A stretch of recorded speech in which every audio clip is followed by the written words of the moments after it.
రానున్న ఎన్నికల్లో తెలుగుదేశం పార్టీ ఖచ్చితంగా విజయం సాధిస్తోందని ఆ పార్టీ జాతీయ ప్రధాన కార్యదర్శి నారా లోకేష్ అన్నారు. తమ ప్రభుత్వం ఏర్పడ్డాక ప్రతి ఏటా డిఎస్పీ నిర్వహిస్తామని హామీనిచ్చారు. శ్రీకాకుళం జిల్లా ఇచ్చాపురంలో శంకరాభం యాత్రకు ఆయన శ్రీకారం చుట్టారు.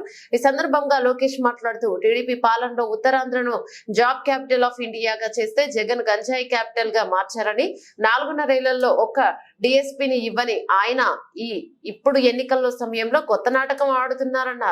మోసం దగా కుట్రకి ప్యాంట్ షర్ట్ వేస్తే జగన్ లా ఉంటుందన్నారు. 1500 కోట్ల రూపాయలు ఖర్చు పెట్టి పెద్ద ఎత్తున మన నియోజకవర్గాన్ని మనం అభివృద్ధి చేసుకున్నాం. అనేక ప్రాజెక్టులు తీసుకొచ్చాం, ఆసుపత్రులు తీసుకొచ్చాం. వైకాపా ప్రభుత్వం ఇచ్చాపురం చేసిందేంటి, పీకింది ఏంటని కావాలని మన మధ్యలో చిచ్చు పెట్టడానికి ప్రయత్నిస్తున్నారు. మీరు ఎవరు అధైర్యపడదు, జాగ్రత్తగా ఉండండి. జగన్ ఈ మధ్యన కొత్త నాటకం మొదలు పెట్టాడు. ఆ నాటకమే డిఎస్సి. 4 సంవత్సరాలు 10 నెలలు ఒక్క డిఎస్సి ఇవ్వలా. డిఎస్సి అన్న పదం ఆయన నోరు నుంచి రాలా. అందుకే మోసానికి, దగాకి, కుట్రకి ప్యాంటు షర్ట్ వేస్తే అచ్చు జగన్ లాగా ఉంటుంది. ఎన్నికల ముందర ఏం చెప్పాడు ఈ జగన్? 23,000 డిఎస్సి పోస్టులు ఇస్తామని ఆనాడు హామీ ఇచ్చాడు.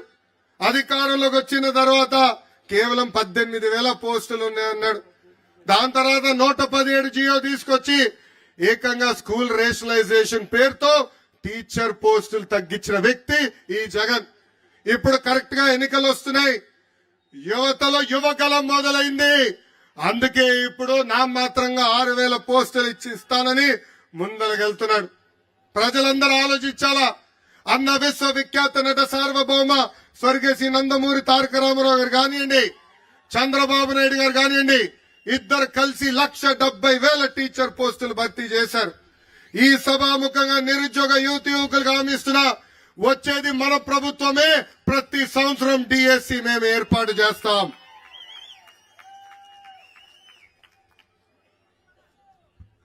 ఈ రోజు ఈ జగన్ ఊరూరు తిరుగుతా నేను పేదవాడిని అంటాడు. ఆయనకి ఒక జబ్బు ఉందండి. ఆ జబ్బు పేరే మైథోమేనియా సిండ్రోమ్. ఆ జబ్బు లక్షణాలు ఏంటో తెలుసా? ఉంది లేనట్టు, లేనిది ఉన్నట్టు చెప్తారు. సొంత టీవీ ఉన్నవాడు పేదవాడు అవుతాడా?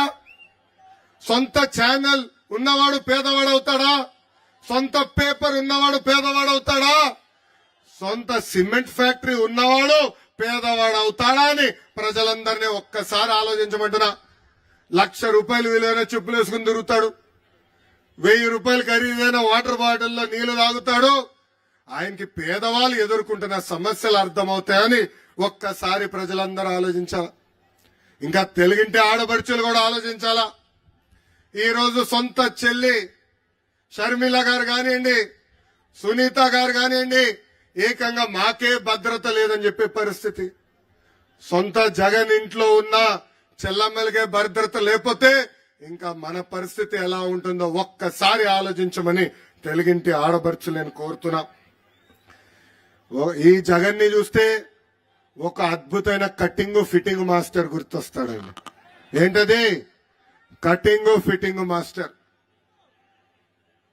జగన్ బటన్ నొక్కుతాడంటాడు, కానీ మనకు కంపడేది బులుగు బట్టనే. బల్ల కింద ఒక ఎర్ర బటన్ ఉంది, అది మనకు కంపడదు తల్లి. ఆ బులుగు బటన్ నొక్కుతాడు తల్లి, అకౌంట్ లో 10 రూపాయలు పడుతుంది. కానీ అదే క్షణంలో బల్ల